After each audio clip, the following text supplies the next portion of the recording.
In this video, I'd like to talk to you about a substance known as N-nitrosodimethylamine, or otherwise known as NDMA, and how some people are unwittingly ingesting this on a regular and a daily basis in their pursuit of settling their upset stomach. Well, this particular chemical here has been found to cause cancer. It has been shown in the laboratory rats and mice to develop huge tumorous growths.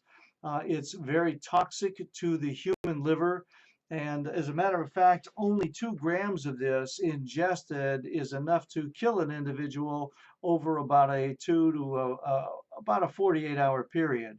As a matter of fact, back in 1978 in Oklahoma, there was an upset, jilted boyfriend who poured a small vial of this NDMA into the lemonade that his former girlfriend and her family were drinking, and it killed her and all of her family members as well. It's very, very toxic. As a matter of fact, there was a drug that was used for blood pressure medication, valsartan, I believe it is, and I think that it was being pulled off the shelves, but admittedly, I haven't followed the history of this particular drug. So if you are an individual that's taking blood pressure medication, and it is the valsartan or a genetic, or I'm sorry, a generic knockoff of it, it would behoove you to go back to your prescribing physician and have a conversation about continuing to take this drug.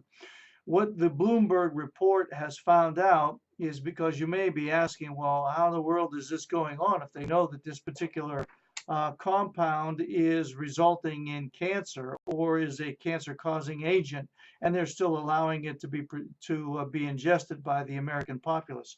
Well, according to Bloomberg, what's happening is many of the large pharmaceutical companies are using very cheap solvents in order to process the different chemicals that they use to make the pharmaceutical compounds. As a result of using these cheap solvents, one of the byproducts is the NDMA. It creates this as the byproduct, and as such, it's included in these compounds. Now, as I said earlier in this video, if you're one of those individuals that's been using a proton pump inhibitor, an antacid, or whatnot, in particular Zantac, you need to stop doing it, frankly, and you need to go back. If it is a prescribed medicament for you, you need to go back and have a conversation with your prescribing physician. The bottom line is this in all of this. The antacids, the proton pump inhibitors, all of the medicaments that individuals are taking for